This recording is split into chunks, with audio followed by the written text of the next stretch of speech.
Look, the president knew all of that when he said repeatedly that he wouldn't pardon his son. I mean, he said that after the verdicts were in. So I agree with Jeff. I think part of it was defensive, worried about what they may do after he leaves office, going back to some of the other investigations into Hunter Biden.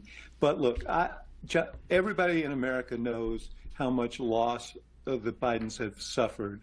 I think that factors in here. He lost two children. He didn't want to lose one more. And so I have sympathy for him. But he said, I hope the American people will understand my act as a father and a president.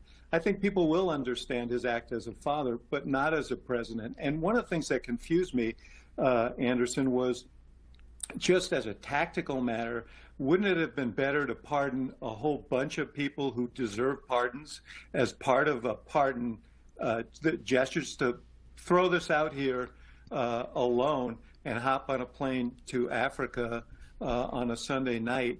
It was just handled poorly on top of everything else. Handled poorly. Joe Manchin made a similar suggestion that Biden should have pardoned all the Trump people as well. Number 55. As a father, I don't know of a father that wouldn't have done the same thing. What I would have done differently, and my recommendation as a counsel would have been, why don't you go ahead and pardon Donald Trump for all his charges and make it, it'd have gone down a lot more balanced, if you will. I'm just saying, wipe them out. What do you think this does for his legacy? I don't know. From that standpoint, it makes it difficult. So pardon all the Trump stuff, too, after you've called him a fascist and a liar and a dictator and a cheat and a threat to our republic. Pardon those, too. That therefore it'd be kind of like, evened out. You couldn't do that. So don't forget, I know nothing about my son's overseas businesses. I never met any of his associates.